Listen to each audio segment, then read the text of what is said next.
what Sudan is and what it represents, not just to Russia, but to all world powers, is a very strategically important country. You've got access to the Red Sea. It is the gateway between the Arab world and Africa. So it is very important for all sides. And I think this is why we're seeing the US announcing this short ceasefire last night, taking such an active role. The more Russia shows its hand, the more it wants to capitalize on the chaos, and that is its modus operandi always in Africa.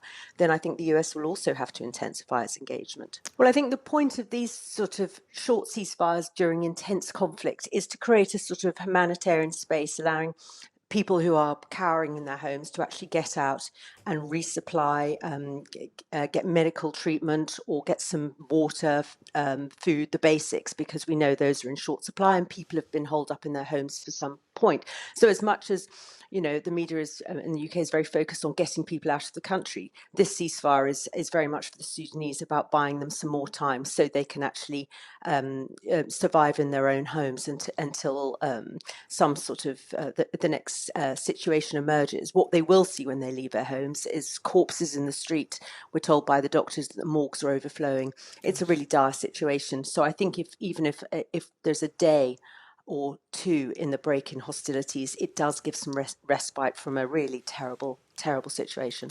Britain does seem to have a significant number of people that are wanting to be, evacuated from Sudan. The smaller countries can move more nimbly, obviously, and also getting across the borders when the international airport is closed does seem the best way. But then that's a huge challenge logistically, and as we saw with what happened in Afghanistan, very tough choices are made. I think it's a very tense situation, and obviously the fact that the British ambassador and his team are now coming under criticism for not anticipating this was going to happen has added to the tensions as well.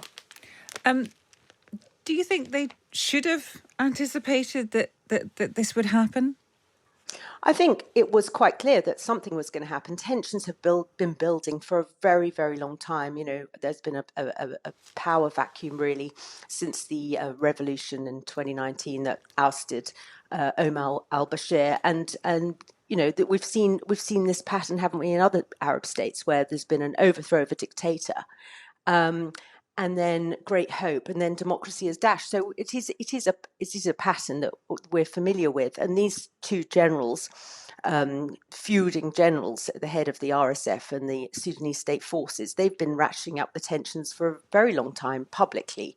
They're supposed to be joint leaders of the transitional government, but I think when they launched their own coup in 2021, getting rid of the civilian element of that transitional government, I think they did show that there was actually no good faith in that particular program, and the fact that these two would then turn on each other for the final spoils. Probably, yes, analysts have been predicting this or something like this for a very long time.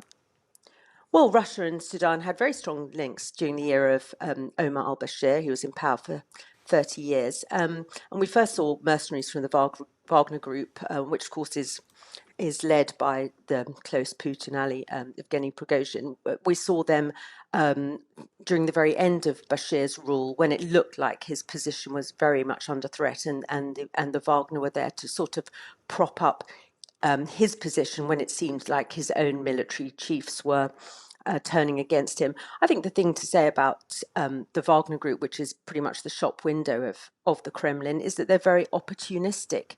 They'll be loitering to see which way this battle goes, and it's hard now to see how it will unfold, and they're biding their time.